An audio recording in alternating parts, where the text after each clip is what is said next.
আজকে আমি আপনাদের ডিম দিয়ে শুধু একটা নয় বরং তিনটে সহজ স্যান্ডউইচ বানিয়ে দেখাবো।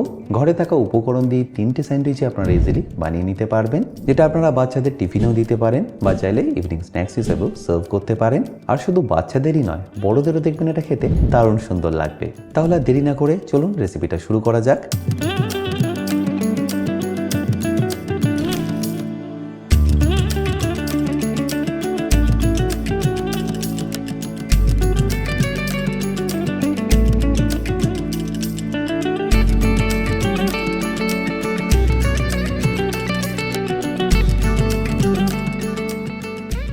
বাই দ্য ওয়ে, আমি শেফ অতনু, আপনারা দেখছেন অতনুর রান্নাঘর। আর আজকে আমাদের রেসিপি এগ স্যান্ডউইচের। তাহলে প্রথমে আমি যে স্যান্ডউইচটা আপনাদের বানিয়ে দেখাবো সেটা হবে ক্রিমি এগ স্যান্ডউইচ। এবার এই বোলের মধ্যে আমি নিয়ে নিচ্ছি এখানে 5টা ডিমের কুসুম। আপনারা যদি কম ডিম দিয়ে করতে চান তাহলে সেটাও কিন্তু করে নিতে পারেন। এবার এটাকে একটা ফোক দিয়ে আমি ভালো করে ম্যাশ করে নেবো। দেখুন ঠিক এইভাবে।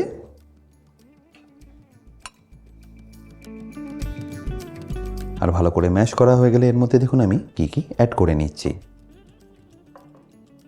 সবার প্রথম দিয়ে দিচ্ছি স্বাদ মতো নুন, সাথে অল্প একটু বিট নুন আমি এখানে অ্যাড করব। আর আরেকটু চটপটা করার জন্য আমি এখানে অ্যাড করে দিচ্ছি চাট মশলা, বাট এটা অপশনাল, আপনারা চাইলে নাও দিতে পারেন। এরপর দিয়ে দেবো অল্প একটু ব্ল্যাক পেপার পাউডার বা গোলমরিচ গুঁড়ো আর সামান্য একটু চিলি ফ্লেক্স। ব্যাস, তারপর এটাকে ভালো করে একবার মিশিয়ে নিন।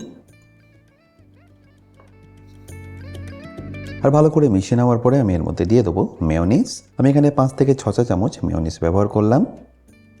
আর মেয়োনিজ দেওয়ার পরে আমি এর মধ্যে দিয়ে দেবো 1 চামচ চপ করা রসুন। এটাও যদিও অপশনাল, আপনারা চাইলে নাও অ্যাড করতে পারেন। ব্যাস, তারপরে এটাকে ভালো করে একবার মিশিয়ে নিন।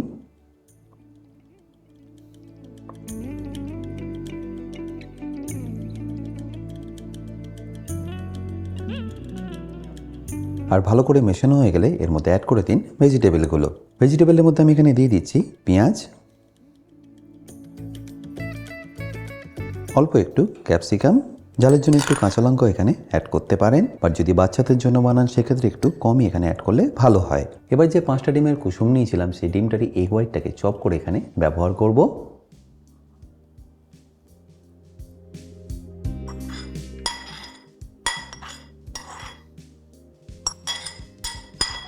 তারপর সব শেষে দিয়ে দেবো অল্প একটু ধনেপাতা।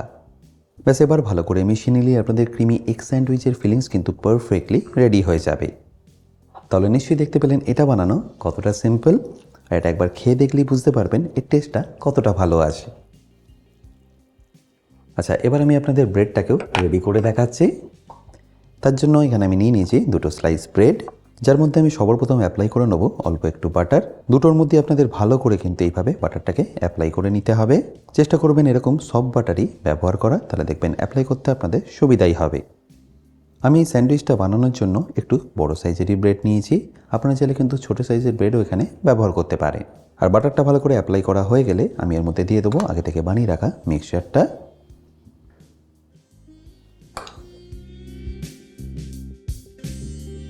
মিক্সচারটা দেওয়ার পরে এইভাবে এটাকে আপনাদের ভালো করে স্প্রেড করে নিতে হবে। আর এর সাইডটা একটু আপনারা খালি রাখবেন, কারণ এর সাইডগুলো আমি বাদ দিয়ে দেবো। ব্যাস, এবার আরেকটা ব্রেড দিয়ে এটাকে কভার করে দিন এইভাবে। এটাকে আপনাদের টোস্ট বা গ্রিল কিছুই করতে হবে না, অ্যাজ ইট ইজ এটাকে আপনারা সার্ভ করতে পারেন। ব্যাস, এবারে সাইডের ব্রাউন পার্টটাকে আমি কেটে নেবো এইভাবে।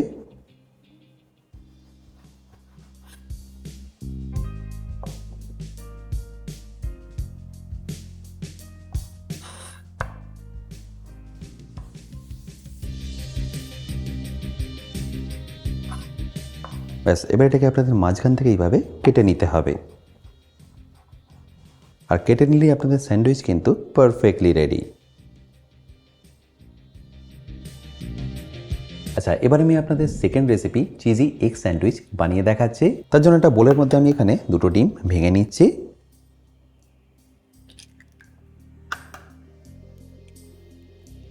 আর 2টো ডিম নেওয়ার পরে এর মধ্যে দিয়ে দিন স্বাদ মতো নুন আর অল্প একটু ব্ল্যাক পেপার পাউডার বা গোলমরিচ গুঁড়ো।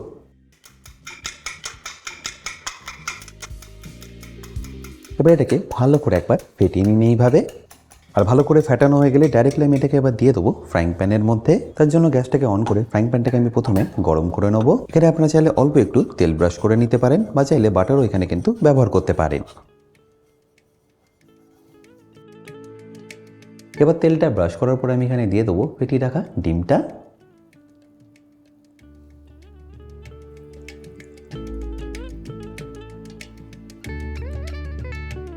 আর ডিমটা দেওয়ার পরে এখানে দিয়ে দিতে হবে দুটো ব্রেড। ব্রেডটা দেওয়ার পরে এইভাবে একবার মাখিয়ে নিয়ে ডিমটাকে এইভাবে পাল্টে দিন।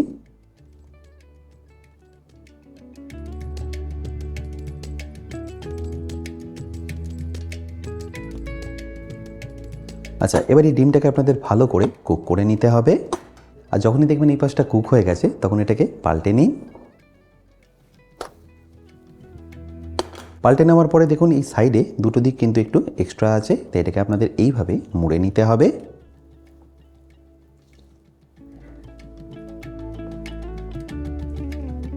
আর সাইডটা এইভাবে মুড়ে নেওয়ার পরে দিয়ে দিন এর মধ্যে একটা চিজ স্লাইস, তারপর কয়েকটা টমেটো স্লাইসের মধ্যে অ্যাড করে দিন।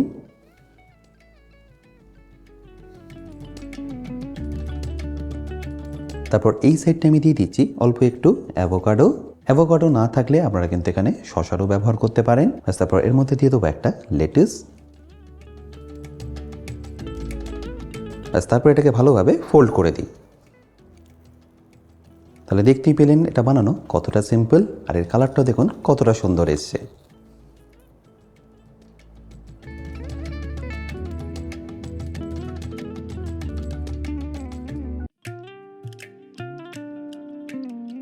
আচ্ছা, এটাকে আমি আপনাদের কেটেও দেখাচ্ছি।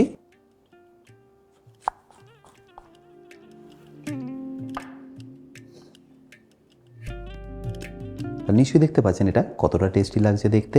ব্যাস, এবার এটাকে আমি আপনাদের সার্ভ করে দেখাবো, বাট তার আগে আমি আপনাদের থার্ড স্যান্ডউইচটাও বানিয়ে দেখাচ্ছি। আচ্ছা, এবার আমি আপনাদের থার্ড রেসিপি কোরিয়ান স্টাইলে এগ স্যান্ডউইচ বানিয়ে দেখাচ্ছি। তার জন্য দেখুন আমি এখানে 4টে ডিম ভেঙে নিয়ে তার মধ্যে দিয়ে দিচ্ছি স্বাদ মতো নুন, অল্প একটু ব্ল্যাক পেপার পাউডার, আর এরই সাথে দিয়ে দিতে হবে অল্প একটু চিলি ফ্লেক্স। ব্যাস, তারপর এটাকে ভালো করে মিশিয়ে নিন। আর ভালো করে মেশানো হয়ে গেলে এটাকে আমি আপাতত এখন সাইডে রেখে দেবো। আচ্ছা, এবার এই রেসিপিটার জন্য আমি এখানে কেটে নিচ্ছি গাজর,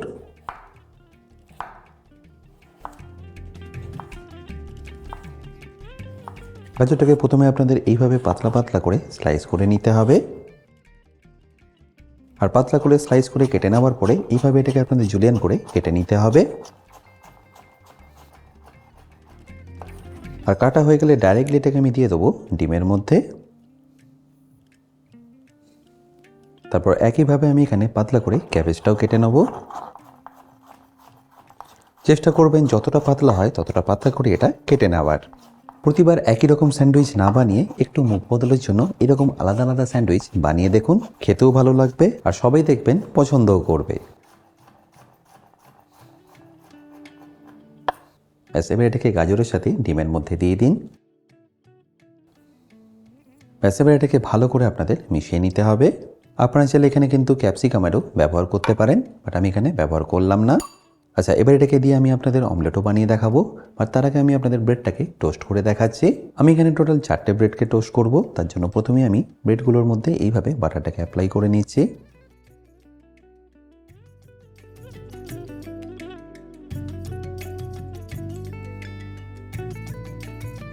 এখন একটা পার্টে লাগিয়ে আপনাদের এটাকে ভালো করে টোস্ট করে নিতে হবে। আর টোস্ট করার সময় অপর সাইডটাও আপনাদের ভালো করে বাটারটা অ্যাপ্লাই করে নিতে হবে। আচ্ছা, দেখুন এখানে 4টে ব্রেডের মধ্যে কিন্তু বাটারটাকে আমি ভালো করে অ্যাপ্লাই করে নিয়েছি। আচ্ছা, এখানে আমি এক একটা ব্রেড কি ভালো করে প্রথমে টোস্ট করে নেব। প্রথমে একটা দিক দিয়ে আপনাদের এইভাবে এটাকে টোস্ট করে নিতে হবে। আর অপর দিকটা যখন কুক হচ্ছে তখন এই পাশটাকে আপনাদের ভালো করে বাটারটা অ্যাপ্লাই করে নিতে হবে।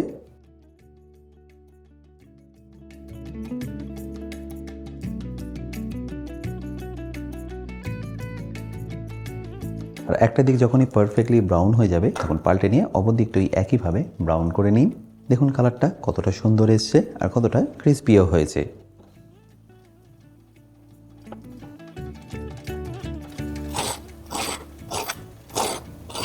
আপনারা কিন্তু এরকমই ক্রিস্পি করে এটাকে টোস্ট করে নিতে হবে, তাহলেই দেখবেন স্যান্ডউইচটা খেতে দারুণ সুন্দর লাগবে।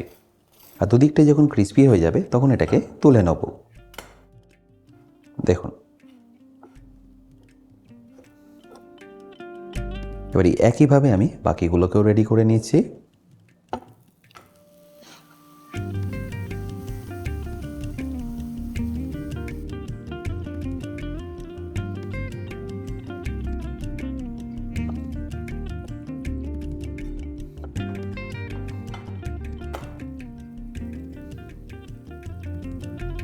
আচ্ছা, এখানে দেখুন দুটো ব্রেডই এখন পারফেক্টলি ক্রিস্পি হয়ে গেছে। এবার এটাকে আমি তুলে নিচ্ছি। আর দুটো হয়ে গেলেই আমি এখানে আপনাদের একটা স্যান্ডউইচ বানিয়ে দেখাচ্ছি। তার জন্য এই একই প্যানের মধ্যে আমি এখানে দিয়ে দিচ্ছি ডিমের মিক্সচারটা,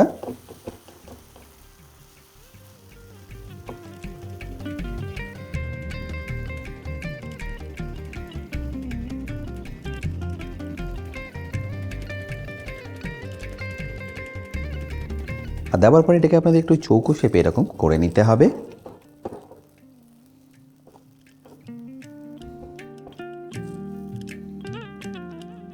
আচ্ছা, এর উপরেই পারলে আপনারা অল্প একটু তিল দিয়ে দিতে পারেন।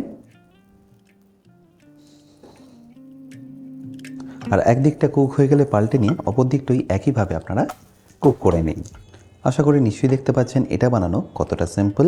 এবার একদম স্লো ফ্লেমে এটাকে ভালো করে কুক করে নিতে হবে, যতক্ষণ না নিচের ভেজিটেবলগুলো পারফেক্টলি কুক হয়ে একদম ক্রাঞ্চি হয়ে যাচ্ছে। মোটামুটি 3 থেকে 4 মিনিট হয়ে গেছে। দেখুন, আমি আপনাদের পাল্টেও দেখাচ্ছি। দেখুন এর কালারটা কতটা সুন্দর এসছে। আচ্ছা, এবার এর মধ্যে পাল্টে নিয়ে দিয়ে দিন একটা চিজ। আমি এখানে একটা চিজ স্লাইস ব্যবহার করলাম, আপনারা আপনাদের পছন্দ মতো চিজ এখানে কিন্তু ব্যবহার করতে পারেন। ব্যাস, এবার ফ্লেমটাকে বন্ধ করে ঢাকা দিয়ে রেখে দিন 30 সেকেন্ডের জন্য। আর ততক্ষণ ব্রেডটার মধ্যে আমি অল্প একটু কেচাপ অ্যাপ্লাই করে নিচ্ছি।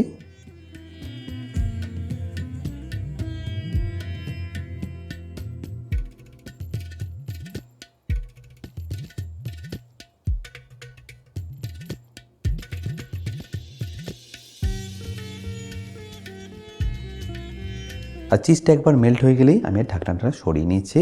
আর এরই উপরে অল্প একটু ধনেপাতা আমি স্প্রেড করে দেবো। ব্যাস, তারপর তুলে নিয়ে এটাকে ডাইরেক্টলি দিয়ে দিন ব্রেডের মধ্যে। ব্যাস, তারপর এটাকে কভার করে দিন। ব্যাস, তারপর আপনাদের কোরিয়ান স্যান্ডউইচ কিন্তু পারফেক্টলি রেডি। আচ্ছা, এবার এটাকে আমি আপনাদের কেটেও দেখাচ্ছি। আশা করি নিশ্চয়ই দেখতে পাচ্ছেন এটা কতটা ক্রিস্পি। এবার একে একে আমি আপনাদের 3টে স্যান্ডউইচই সার্ভ করে দেখাচ্ছি।